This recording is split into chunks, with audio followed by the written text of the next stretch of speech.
अस्सलामु अलैकुम वरहमतुल्लाहि वबरकातुह। नहमदुहु व नुसल्ली अला रसूलिहिल करीम, अम्मा बाद। मुअज़्ज़ज़ सामीन किराम, आज मैं आप हज़रात के सामने एक अहम मसले को लेकर हाज़िर हुआ हूँ। मसला ये है कि सोना चांदी का इस्तेमाल मर्दों के लिए जायज़ है, नाजायज़ है? अगर जायज़ है तो कब जायज़ है, नाजायज़ है तो क्यों नाजायज़ है, और अगर जायज़ है तो कितनी मिक़दार में जायज़ है? ये सारी तफसीलात मैं आपके सामने रखूँगा।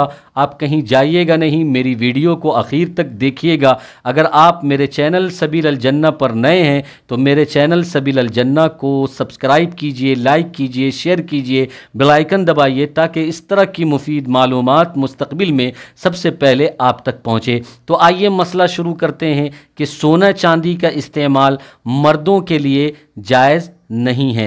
जहाँ तक बात है चांदी की, तो इसका इस्तेमाल भी मर्दों के लिए जायज़ नहीं है। अलबत्ता मुतय्यना मिक़दार में अगर कोई मर्द चांदी का इस्तेमाल अंगूठी के अंदर 4 ग्राम 374 मिलीग्राम के अंदर करना चाहे तो कर सकता है। बेहतर नहीं है कि कोई मर्द चांदी का इस्तेमाल अंगूठी के अंदर भी करे, लेकिन अगर कोई करना चाहता है तो इस मुतय्यना मिक़दार के अंदर, यानी 4 ग्राम 374 मिलीग्राम के अंदर अंगूठी में वो कर सकता है।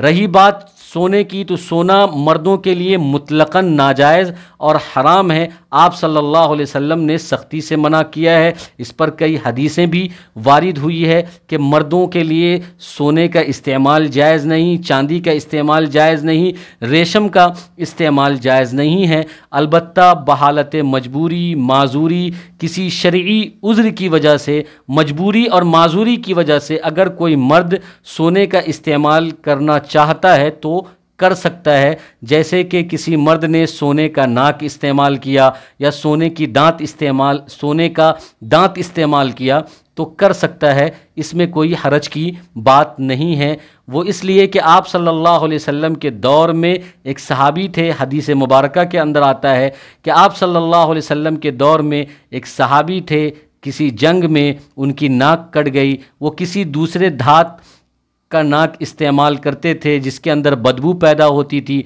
आप सल्लल्लाहु अलैहि वसल्लम को मालूम हुआ तो आप सल्लल्लाहु अलैहि वसल्लम ने यह हुक्म दिया कि तुम सोने का इस्तेमाल करो। इस पर फ़ुक़हा ने, मुफ्तियान किराम ने, अइम्मा ने, उलमा ने दूसरे मसले को क़ियास किया है कि बहालत मजबूरी, माजूरी, शरई उज़्र की वजह से अगर कोई मर्द सोने का इस्तेमाल कान के अंदर, नाक के अंदर और दांत के अंदर, दांत के झड़ने पर, कान के कटने पर, नाक के कटने पर, डॉक्टर के सलाह और मशवरे पर अगर कोई सोने का इस्तेमाल करना चाहता है तो कर सकता है। लेकिन फ़ैशन के तौर पर कोई सोना और चांदी इस्तेमाल नहीं कर सकता है। अगर चांदी इस्तेमाल करना चाहे तो आपने समाअत किया कि उसकी मुतय्यना मिक़दार है 4 ग्राम 374 मिलीग्राम, वो अंगूठी के अंदर कर सकता है। अंगूठी के अलावा में अगर कोई चांदी का इस्तेमाल करता है सिकरी बनाकर, या ये कि कड़ा बनाकर, या ये कि कोई और चीज़ बनाकर मर्द या नौजवान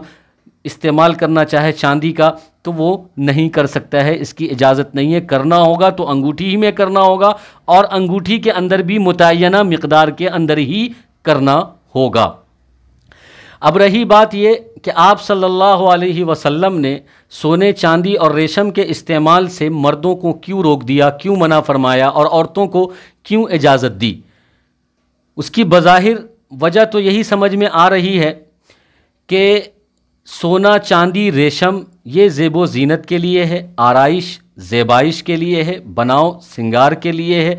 और बनाव सिंगार, ज़ेबो ज़ीनत, आराइश और ज़ेबाइश ये औरतों के लिए मुनासिब है और औरतों के लिए ज़ाहिर है कि ज़ेबो ज़ीनत है। तो आप सल्लल्लाहु अलैहि वसल्लम ने औरतों को सोने, चांदी और रेशम के इस्तेमाल की इजाज़त दे दी, और आराइश, ज़ेबाइश, ज़ेबो ज़ीनत, बनाव सिंगार मर्दों के लिए नहीं है। तो आप सल्लल्लाहु अलैहि वसल्लम ने मर्दों को मना फरमा दिया।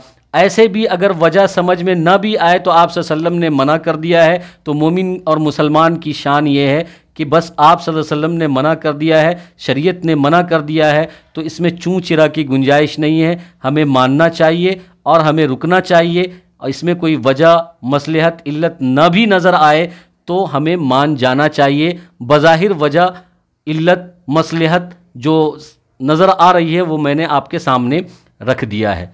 جہاں تک بات ہے سونے چاندی کے برتن میں کھانا کھانے کی، تو یہ کسی کے لیے اجازت نہیں ہے کہ سونے چاندی کے برتن میں کھانا کھائے، نہ مرد کھا سکتا ہے نہ ہی عورتیں کھا سکتی ہے۔ کسی بھی مسلمان کے لیے جائز نہیں ہے کہ وہ سونے چاندی کے برتن میں کھانا کھائے، پانی پیے۔